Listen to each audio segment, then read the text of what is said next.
It is Ryan Seacrest here. There was a recent social media trend which consisted of flying on a plane with no music, no movies, no entertainment. But a better trend would be going to ChumbaCasino.com. It's like having a mini social casino in your pocket. Chumba Casino has over 100 online casino-style games, all absolutely free. It's the most fun you can have online and on a plane. So grab your free welcome bonus now at ChumbaCasino.com. Sponsored by Chumba Casino. No purchase necessary. VGW Group. Void where prohibited by law. 21 plus. Terms and conditions apply.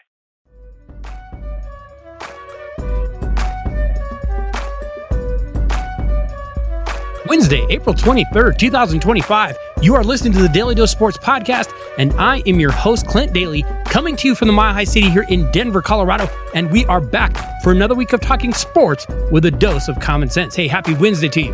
Hope your week is going well. Hope you, your family, your friends, everyone in your world is staying strong and healthy right now. And you know, I told you last week that we are actually in a pretty great time of year for sports. And we are. It is actually pretty cool. We have the NBA playoffs rolling along. Now, I know I said a few weeks ago that sometimes college basketball is tough for me to watch. There's really bad defensive rotations. There's really poor shot selection. Well, after watching some of the NBA playoffs this past week, I take all of it back. This isn't even basketball. How was I complaining about college? Oh my goodness, the NBA is horrible. I don't know what sport it is they're playing, but it's not basketball. Between the lack of ball movement, the lack of player movement, the turtle pace they play at, the horrible effort, the terrible officiating, I would literally rather watch soccer. Hey, you win, Big Rob. The NBA broke me. It is really, really tough to watch the NBA playoffs, but they are out there. There is some drama there. If you want to watch some drama, I mean, wait till there's like 2 minutes left in the game to watch it, but you will get some of that. The Stanley Cup playoffs, meanwhile, have been really fun. They've been exciting. Plus, the 2025 NFL draft begins tomorrow night. And I know the quarterback class is not great. I mean, aside from Deion Sanders' son, who's obviously the greatest quarterback in the history of the sport to ever walk the planet. But this could still be a very interesting draft class. There are some really good players that could end up being big-time contributors in the NFL.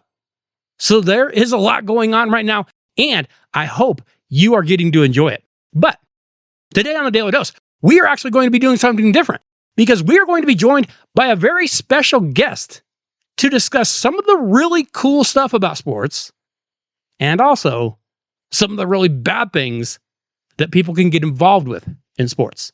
In fact, we have a ton to cover today, so we need to get to it right now.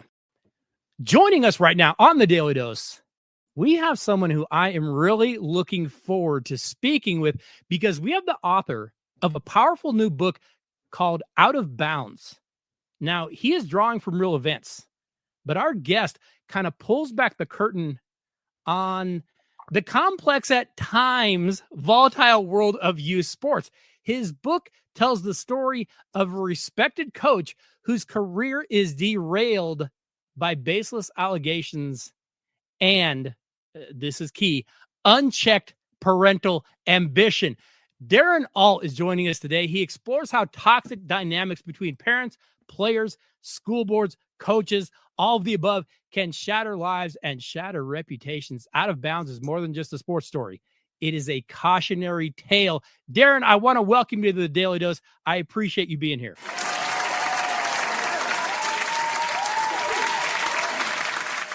Thank you, Clint. I'm so happy to be here and appreciate the opportunity to share my story with you and your listeners. Well, Darren, first off, I want to talk about the book. I want to talk about some of these things, but what is your background? Where did you grow up? I grew up in Northern California. Okay. I currently live in New Jersey, and Okay. yes, it was a New Jersey girl that won me over and brought me here. Of course.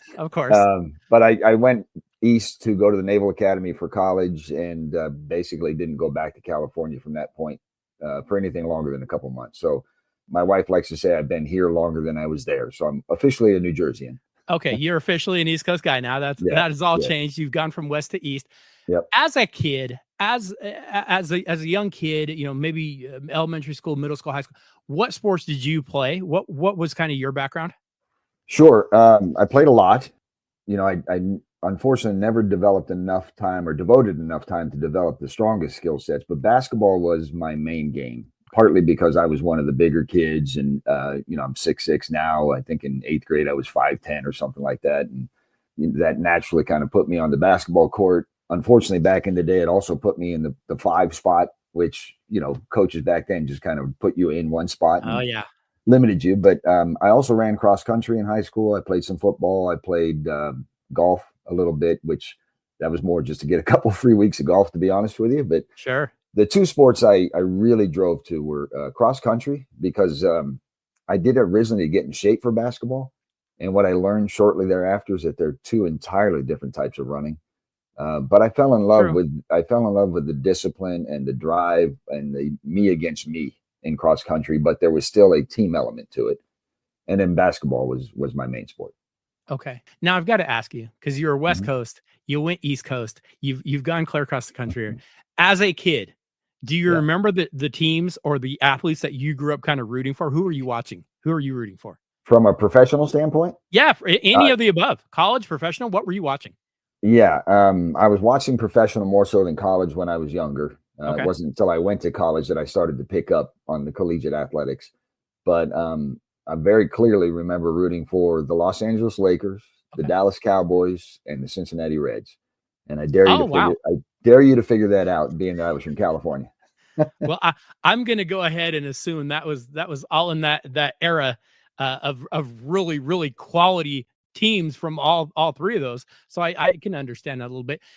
I've got to ask you this, because we're going to get into this in just a minute. We're going to talk about the dynamic between parents, players, that kind of thing.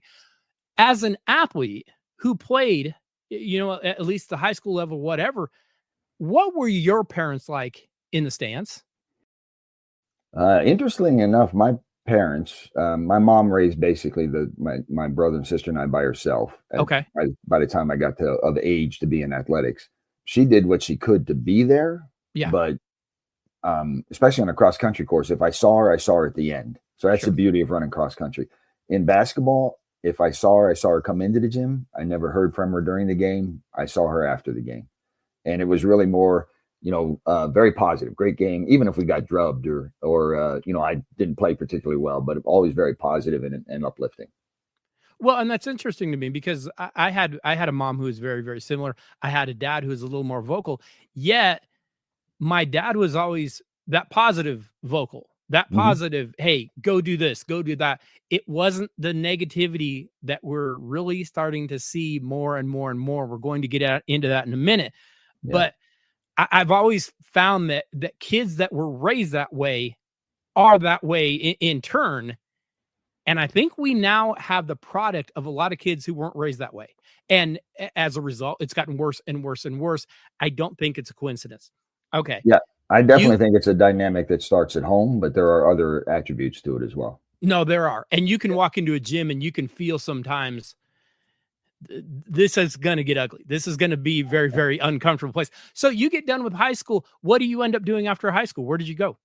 So on sight unseen, I applied to the United States Naval Academy. I was honored to be able to be nominated by both President Reagan and our local congressman. And I actually got in on the local congressman's, nomination. So I got on a plane sight unseen and flew cross country at 17 years old and began my attendance and my enrollment at the Naval Academy in Annapolis, Maryland. What? And I'm not trying to age you.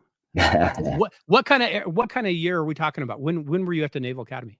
1984 to 1988, and don't worry about it, Clint. I'm very proud of it. So then that brings me to, you were there when Navy was actually going to the national tournament. You were actually there for probably some of the best basketball years in Navy history. I was there for prime time, not only for Navy basketball, certainly with David Robinson and the group that did make it to the Elite Eight my sophomore year. We lost to Duke. I remember that. I hate to interrupt you, but one of the greatest cheers and chants I have ever heard was in that game. Yeah. Johnny Dawkins came down and dunked against Navy, and the Duke kids chanted "Abandon ship," and I was like, "No, that's clever. That well done." I'm rooting for Navy in this, but well done. Okay, continue. I'm sorry. I was actually at that game. I didn't find Were it you very really? funny. I'm sure you didn't. Yeah. I'm sure you didn't. Yeah. So yeah, no, but during that time, we also had the fortune of having Napoleon McCallum on the Navy football Yes. team, and he was a Heisman candidate for 2 years back to back. But yeah, phenomenal sports. And David Robinson and the team just absolutely changed the dynamic of the Naval Academy and sports and, attending sports. And he was selling out our Halsey Fieldhouse and everywhere he went. It was just an amazing draw and a really wonderful person.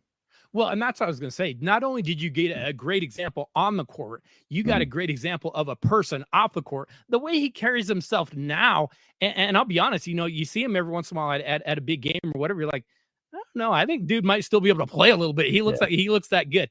Okay, so you go to the Naval Academy. You spend that time in the Navy. Are you involved in athletics at any point, or what's going on? Because you end up going down this path where right now, you're talking about athletics. What were you doing in the Navy Academy or after? Yeah, so at the Naval Academy, you are required to do something, whether it's varsity athletics or intramural athletics or some kind of club. I was with the Navy team briefly my plebe year, made the JV squad, ended up breaking my shooting hand for some stupid incident, and then academics kind of took over, which, I wasn't there for basketball. I didn't get recruited for basketball. I was trying to walk on. When I'm a 6'6" who weighs 185 pounds, and the guy who's at the 4 position is 6'9", 265, and I was struggling academically, I had to make the choice, and the choice was pretty easy at that point. But I did go on to play intramurals, basketball, football, softball. My last couple of years at intramurals and basketball, I started to kind of become the player manager of our intramural team. And I started to get a sense of, hey, I kind of like this. Yeah. And then one of my first duties coming out of the academy was at the Naval Academy Prep School in Newport, Rhode Island. And while there, I realized that they had a college prep basketball team, which was a feeder team to the Naval Academy, to the Coast Guard Academy, and to the Merchant Marine Academy. So we had recruits for those programs on this team, and we were playing teams like Brown JV and MIT and Harvard and Army Prep and some of the big prep schools like Maine Central Institute and New Hampton Prep. And I asked if I could be the assistant coach. And it was at that point that I got the bug. I loved it. It was amazing. Well, and it is so addictive, and there are so many aspects to it. But to me, and I've talked with friends that I coached with, whatever, that seeing a light bulb go on with that kid, there's something really special about that. Having those kids later come back to you and say what they learned from you, seeing that progress down the road was just so addicting. I could easily see how you got bit by that, because I was bit by it as well. And it is something that is just, it's magic, and you can't describe it unless you've been there. But when you see a kid get it, and you see a kid go on to bigger and better things, it's pretty special. Yeah, I refer to light bulb moments, just like you said in my book, often. But that was one of the greatest rewards as a coach, was being able to see that. Oh, I get it. I get what you're telling me. And yeah, the relationships are unbelievable. No, it's truly special. And like I said, if you haven't done it, it might kind of sound crazy to you, but you're like, once you see it, you go, oh wow, this is what I want to do. It's so important. And how many times do we see, I hate to say this, but if you look back, many times you can say, how many great teachers did you have? What a few. How many bad teachers did you have? Name a ton of them. Same thing with coaches. How many coaches did you have that really touched your life, that really made a difference in your life?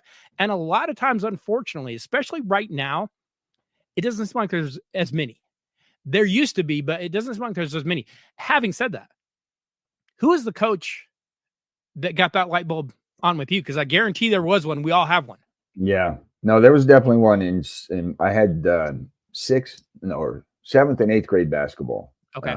I had a coach for each year at that level, and we had 2 phenomenal teams. I was living in Arcata, California at the time, and went to Pacific Union Elementary, which, by the way, if you make the initials, it's PU. That's what we went by, which awesome. That's a bad one. That's great.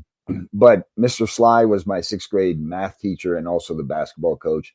Just a really cool dude. He still had the Elvis sideburns, and he used to put us in, I forget the name of the car, but it was a big old Suburban, that he would pack us in and drive us from game to game. And we ended up having a great year. And then my 8th grade year was also my math teacher, Mr. Pontoni, who he was just a classy guy. just a gentleman, and he was calm under duress. He was fair to the players. He was, one of those guys who dug in and tried to coach even the people who didn't have the demonstration of skill or I got the game yet to help them get there. And we ended up going undefeated that year, 21-0. And wow. I just, in my head, I can still hear Queen, "We Are the Champion" playing. So it was awesome. Those two guys definitely had an early impression. Yeah. And then when I started coaching at the Naval Academy Prep School, my head coach, Tom Marriott, who went on to coach, assistant coach at Navy men, and then he was the head coach at Navy women's for a few years. Okay. But he was another guy who had an indelible impression on me. Well, and I always go back, most coaches do usually have that. Ryan Seacrest here. When you have a busy schedule, it's important to maximize your downtime. One of the best ways to do that is by going to ChumbaCasino.com. Chumba Casino has all your favorite social casino games like spin slots, bingo, and solitaire that you can play for free for a chance to redeem some serious prizes. So hop on to ChumbaCasino.com now and live the Chumba life. Sponsored by Chumba Casino. No purchase necessary. VGW Group. Void where prohibited by law. 21 plus. Terms and conditions apply. Hey, just a quick reminder, make sure you're stopping by DailyDoseSports.com each and every week. We've got new articles that go up there each week that I contribute. We've got links to the podcast. We've got links to the videos. And yes, we have links to Daly Dose gear. You might need a new t-shirt, a new sweatshirt, a new hat. I actually did see someone wearing a new Daly Dose hat recently. Kind of like the look of that. You can order them in the colors that you want, which is kind of nice. But make sure you are stopping by DailyDoseSports.com each and every week to check on what is going on over there. But right now, let's get back to our interview with basketball coach Darren Ault. Okay, we've got to dig into this because, Darren, you wrote this book, Out of Bounds. What inspired this? And since you do have a background in coaching, I can only imagine, but did you have something specific that really inspired, kind of got the wheels turning here? So there were several incidences over a period of time where it just dawned on me that why are these happening? Like, it just seems like parents are getting more unsettled, more aggressive, more in your face, crossing that player coach relationship line for little things, for silly things, Yes. And a lot of it was questioning, my judgment as a coach. So why isn't my daughter starting, or why isn't my daughter getting these X amount of minutes? And I'm like, well, you don't get the opportunity to see them practice, and it got to a point a couple of times where I would invite a father or a parent, come watch them for 2 hours like I do. Yes. And I actually had one father do that and then leave the gym partway through, and I never heard from him again. But, and it's not that his daughter was bad. She was one of my better players. It's just, parents have a tendency to look at their kids through rose-colored glasses. Yes. And so there was a period of time where I was the head coach at Modern Day High School where I did these events just kept happening. And it wasn't that it's every parent. As a matter of fact, I could count over my 33 years of coaching on less than two hands, right, the number of parents where these were problems. But the problems themselves were becoming more intense and more public and more visceral in the way they would talk to me or talk to somebody else's daughter on the team or, their own kid in the parking lot or after the game. So at that point, I just started thinking and kind of jotting down a little bit of an outline. And in a conversation I had with the father who came to that practice, he and I actually coached together in AAU at one point. Oh, wow. And he called me all upset because he felt like I gave the role of point guard to a transfer who came in over his daughter. And we started to have a friendly conversation because we were friends. But at one point, he just started to really dig in and get a little upset. And I said to him, you're out of bounds on this. And I was like, wow, that's a pretty good title. No, it is. Yeah. That's a great title. As you look at this and there are people that may be listening and they say, well, I get, there's tension between parents, there's, and coaches, parents and refs, parents, sometimes even as an opponent. I mean, there are times I've heard parents say horrible things to opponents, but in your book, you explore it in a really deep way. You really dig down on how this all goes. How did you how did you come up with this and balance all this? Or was it just, hey, I can deal with the exact experience that I had to deal with? Yeah, what I wanted to do, I mean, there was an event that the accusation of inappropriate touching that ended up getting me suspended my last year as a coach at Homedale High School and ultimately ended my coaching career. Okay. And it was completely false, completely baseless. And I had the support of the entire basketball community and all of the parents, with the exception of one at that school. But that kind of became the straw that broke the camel's back. At that point, I said, you know what? And I actually had a very well-known coach who happens to be an athletic director who has over 700 wins in high school girls basketball in New Jersey, which is pretty significant, Yeah. significant in any program. Sure. But he said to me at one point, you know, if they can do this to you, they can do this to anybody. And I took that measure of recognition that, hey, you know, I took that as, hey, I'm a solid guy, I'm an honorable person, yet the school or the parents or whatever is willing to just push me aside for something that was not true. Why is that? Why is that fair? How does that happen? And I wanted to share that out so that we could start to look at some of the darker side of youth sports and maybe understand why. Why is it getting to be that point, and what can we do about it?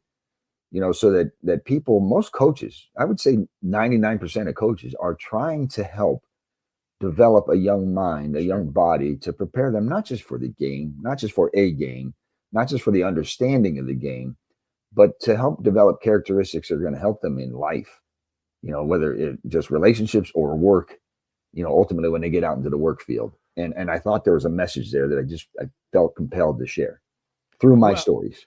sure. Well, and you've got a perfect example. And as unfortunate as it is, the accusation that you get, Hmm. the verdict at that point is irrelevant. As horrible as that is, we've reached a point in society now. The verdict doesn't matter. The Hmm. guilt or innocence makes no difference. No, you're guilty by just being named in it, and that is way too much power for some of these parents, some of these sometimes kids to Yeah. have, because it is completely and entirely unfair to the people, like you said, that truly care about their well-being, that are trying to do the right thing. And I Yeah. do think most of them are trying to do the right thing.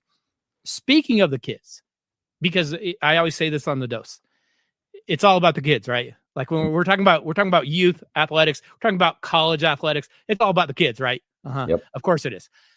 What are your thoughts about the pressures we're putting on kids? And when it was our era, and hey, you're getting to be a senior. Hey, these are 5th and 6th graders now getting this kind of pressure. Yeah. What are your thoughts about that kind of pressure? We are definitely overloading young minds, young bodies, young spirits with way too much stuff. Yep. And I've done some personal training with some of my kids in the past. One AAU player who's just had phenomenal work ethic. You is one of those blue collar kids, lunch bucket kids, I call them, that you just adored as a coach. I would take 10 of them over 5 superstars any day. Sure. And I'm doing a personal training with her, and I can tell she's exhausted. You know, and it's like 11 to 12 on a Saturday. And I could just tell she's wiped out. And I stopped her through after one drill. And I said, you know, where have you been before this? Oh, I was with my shooting coach here and this coach here. And so I was her third coach in the same day before noon. And I stopped. I said, okay, we're done for the day. And she's like, why, coach? I can go. I said, it's not a question of your spirit, your will. I appreciate that. But you're burning out. You got too much going on. And her parents are wonderful people, not problem parents whatsoever. But what they're responding to is a sense of pressure around having to be the best, right? Number one, to be the best in a sport where they're trying to win a scholarship to college. That was the early driver. Like, I need to get a scholarship to college. I need my kid to pay for themselves. And on top of that, I'm paying all this money for personal trainers. So I need a return on my investment. You know, if I'm paying $300-400 a month just to teach this kid how to be a better shooter or a better defender or whatever they're learning, and they're not seeing that translate to the games, there's a level of frustration that starts to bubble up around that, because they're not getting the bang for their buck. And then there's just an unrealistic expectation. I think if I saw a stat the other day where there's something like 554,000 kids who want a college scholarship that play high school athletics that are trying to move into college, and that percentage for basketball is 3.6%. Yeah. And to go on to be a pro, you're at 1 point something percent. And on the women's side, to be a pro, it's even less. It's less than 1%. So what are we doing to these kids to put this kind of pressure on them, that they have to have this level of success in a sport which quite honestly, some of them don't even have the passion for. They're doing it to soothe mommy and daddy. Yeah. Well, and I got to let this sit for a second, because you just brought up so many points that we have been saying for years, and they're absolutely accurate. The scary part about so many of these things is we look at it and we say, hey, well, this kid made it, and that's wonderful. This kid. Now, having said that, you would have a better chance of going and buying that kid a lottery ticket and saying, well, if they win, then I'll praise them. If they don't, whatever. But how many kids don't, quote unquote, make it? And then what are they left with? Because now this kid has to go through going, my mom and dad invested this, they invested this, they invested. I didn't make it. That cannot be how we're judging these kids. No. That cannot be what we're doing. And yet that's literally what we're doing. It's literally what we're doing. And it's really hard as a coach in today's day and age to break down some of that shell around them of, when I was an assistant coach for one of the powerhouse teams in New Jersey, St. John Vianney, they're a perennial powerhouse, nationally ranked often. I took the job as an assistant coach, and I was like, this is awesome, because I'm not the head coach anymore, which I loved. And it just gave me a different perspective on the game. But what I became was the team psychologist. Yep. And I ultimately put a seat next to me that when people came out of the bench, I could call them over to. And there was one young lady specifically, I nicknamed her Chicken Little. She was a phenomenal 3-point shooter, phenomenal, and a gutty defender, gutty competitor. But the moment she missed a 3-pointer, body language, like shoulders went down, head went down. And it was just this big psychological game. Like, I failed. So I'd pull her over and talk her off that cliff. Failed. You hit 5 out of 6 in the game. How's that failure? Right. You're one of the best competitors in the team. Think next sequence. If I miss this 3, what do I need to do to go get the ball back, to give us another chance, whatever it is? And they just struggle with that, especially on the girls' side for some reason. The psychology around the sport is challenging. Yeah. No, you're right. Because guys, most of them do have the mentality of, well, I'm hitting the next one. Girls many times have the mentality of, well, I missed, I'm done. That's it. Yeah. That's over. And there are times that, when I coach girls, there were times that was far more of a struggle from a confidence standpoint. And we kind of had to get with our kids where instead of focusing on the result, we didn't say it was successful whether or not it went in. What was the process? Was it an open shot? Was this a good shot? Did you go correct shooting mechanics? Was it on balance? All those things, and say, then it was successful. It didn't matter if it went in. And so many times when I look at these kids, whether or not they went to college or made it to the D1 level, no. What was the process? It's the same thing. How were your grades? How did you treat people around you? What was your environment around you? How did you treat your parents and your family and your teammates? So much more important than if you put the ball in the basket. 100%. And even more so much more important than winning. I know we all want to win as a coach. Yes. But, if you develop the right habits, if you work on the proper execution, if you imbue the right discipline to get better through failure, you will be far more successful than somebody who's just focused on winning. And that's the message at every practice. It's the message in the game. And honestly, I coach now through my work, the team that I have in my region. And that's the same message with them. We're going to fail at times. What do we learn from it? How do we build from it? Yep. And such good points to make, because, hey, failing's a part of life. We've all done it. If you haven't done it, it's just a matter of time. Yeah. What are you going to do when it happens? How are you going to respond when it happens? And I think we know as coaches, we learn so much more about you in adversity than we do when things are good. Yeah. I'm going to find out who you really are when you hit adversity. That's always a very interesting point. Hello, it is Ryan, and I was on a flight the other day playing one of my favorite social spin slot games on ChumbaCasino.com. I looked over at the person sitting next to me, and you know what they were doing? They were also playing Chumba Casino. Coincidence? I think not. Everybody's loving having fun with it. Chumba Casino is home to hundreds of casino-style games that you can play for free anytime, anywhere, even at 30,000 feet. So sign up now at ChumbaCasino.com to claim your free welcome bonus. That's ChumbaCasino.com and live the Chumba life. No purchase necessary. VGW. Void where prohibited by law. See terms and conditions. 18+. The book kind of hints at the role that school boards can have, educational systems, schools, whatever may have in these sports conflicts. Yeah. What are these schools getting right, if anything? What are they getting wrong? I would say more and more in today's world, these schools or the administrations that I've dealt with tend to be very hypersensitive and hyperprotective of themselves. Yes, And I want to repeat that, of themselves. that's In right. my opinion, you're hired, you're elected in a lot of cases as a school board to protect and preserve the sanctity of the school. And in that school are students who absolutely should be protected, right? That's our main reason. But there's also staff, and Yeah. there's union staff and non-union staff. I was one of the non-union people, right? There's here in New Jersey, Schedule A, Schedule B. Schedule B are the coaches like me that were hired to do just basketball, didn't work in the school. And that's just as much a part of the school as anything else. But when it came down to it in this particular case at Homedale, that Board of Ed was only concerned about protecting themselves. How do we shield ourselves from any kind of litigation, from any kind of future problem, and did absolutely nothing to explore or investigate the truth in this. Nothing. Well, I mean, nothing. And that is where it gets painful, because it no longer becomes about right and wrong. It becomes about what can we cover, what is going to look bad for us. Right and wrong has no place in, bizarrely, something that should be looked at is what's right and wrong. Yeah. No, they're completely to that point. I'm sorry, Clint, I didn't mean to cut you off, but to that point, if you think about administrators, educators, school boards, their job, also part of their job, is to also educate and teach these kids on proper procedures, on how to handle situations. Instead, what they're doing is green lighting them to say anything and do anything. And we have you're going to be the one protected, regardless of due process, regardless of the truth. And that's just not reality. No, it isn't. And, the worst thing about that is kids are going to learn or be taught. Whether or not you meant to teach them that, they're going to learn. Yeah. They're going to learn from that. And so we are teaching them that. We sit there and say, well, no, that wasn't a lesson that no, you taught them something. It was something really bad, but you taught them something.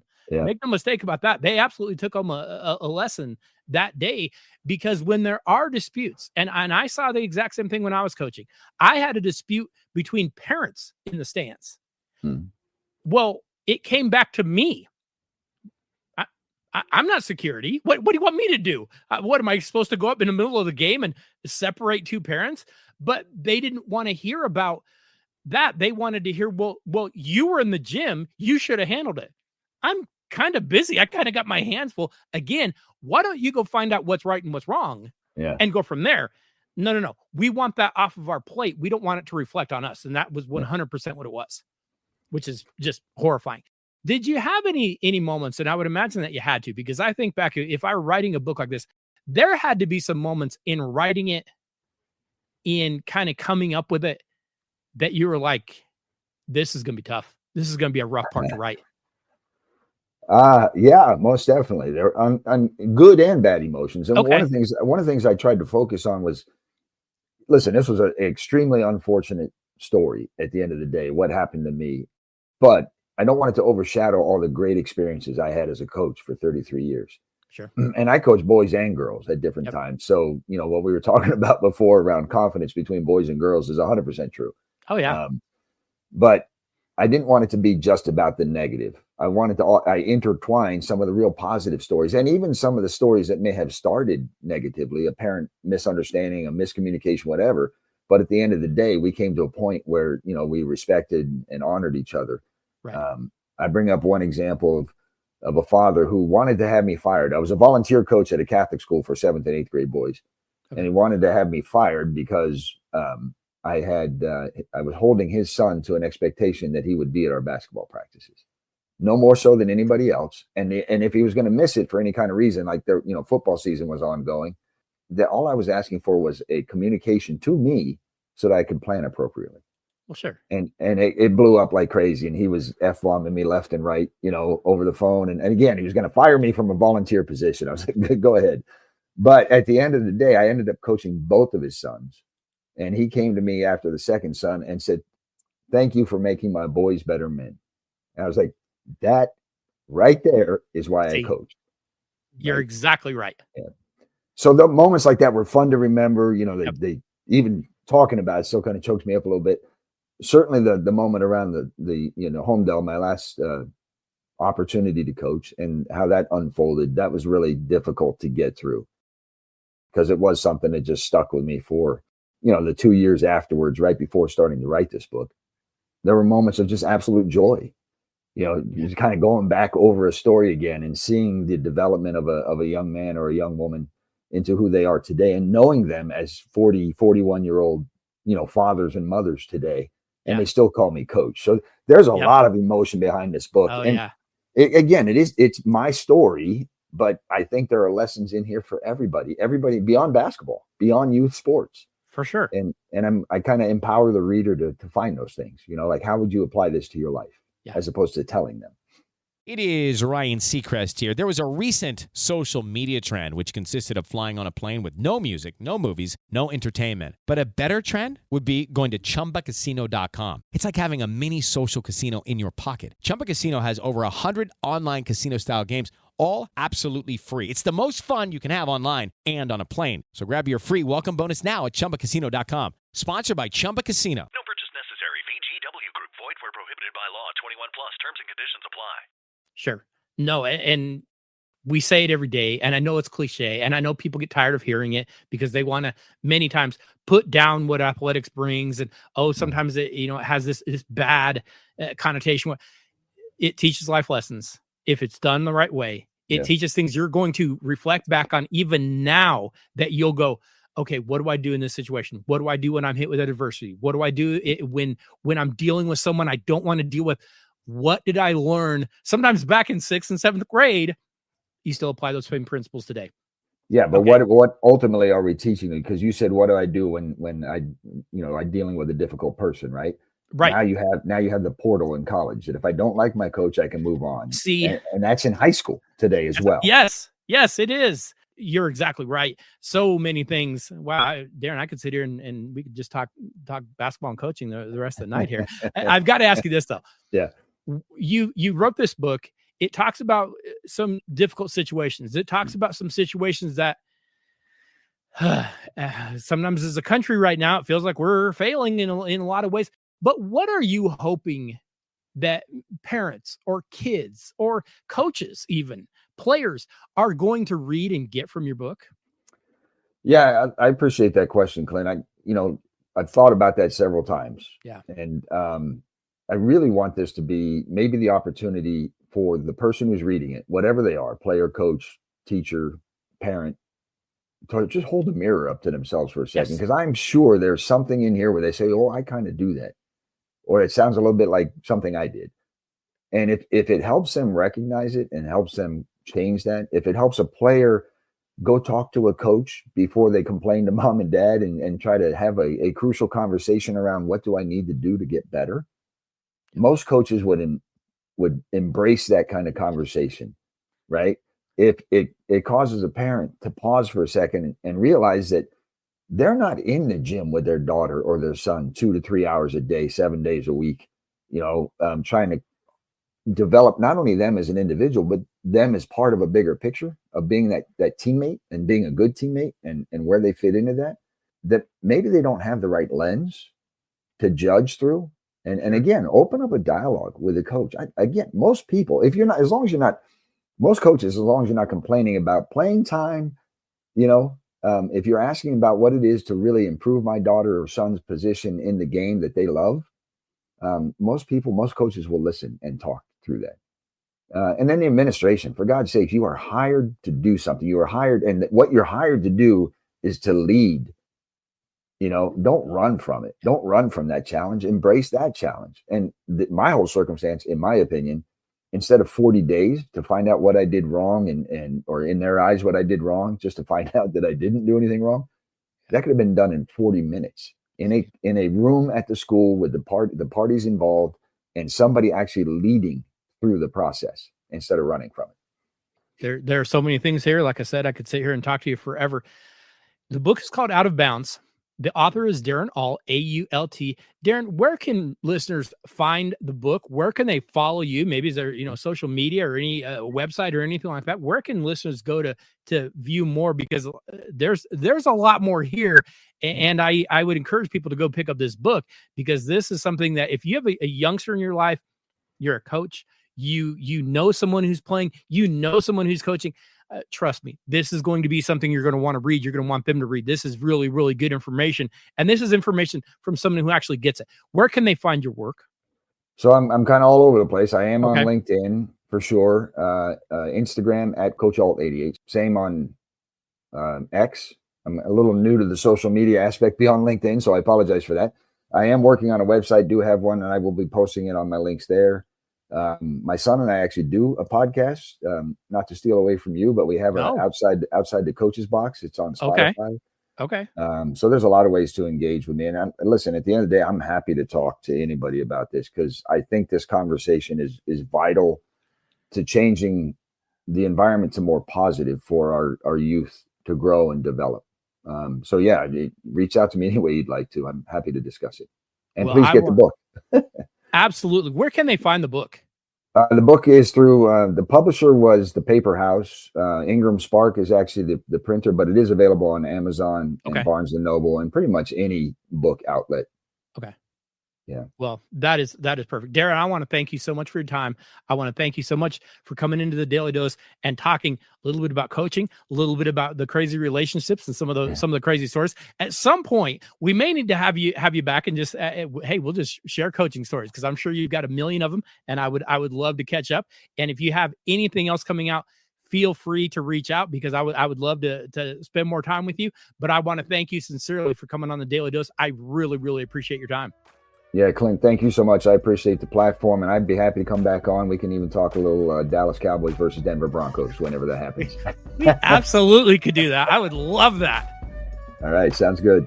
Hey, next week on The Dose, I've got another guest lined up that is going to bring us a very unique perspective. I'm telling you right now, this guy is big time. He knows sports really well. Trust me, you will not want to miss it. So be sure you tune into the Daily Dose, and be sure you let a friend know to do the same. Hey, I want to say thank you so much to Darren Ault for spending some time with us today. I really enjoyed our conversation and hope we can do it again sometime. And I want to say thank you to each and every one of you for listening to the Daily Dose every week. Thank you for the emails. Thank you for the texts. Thank you for the tweets. Thank you for going over to DailyDoseSports.com and checking out what we have going on over there every week. But more than anything, thank you for sharing the show, for sharing the videos, and for sharing the articles with someone that you know. We absolutely love it when you do that. Have to say thank you to JSP. Could not do any of this without you. I will see you all next Wednesday. Have a great week, everybody.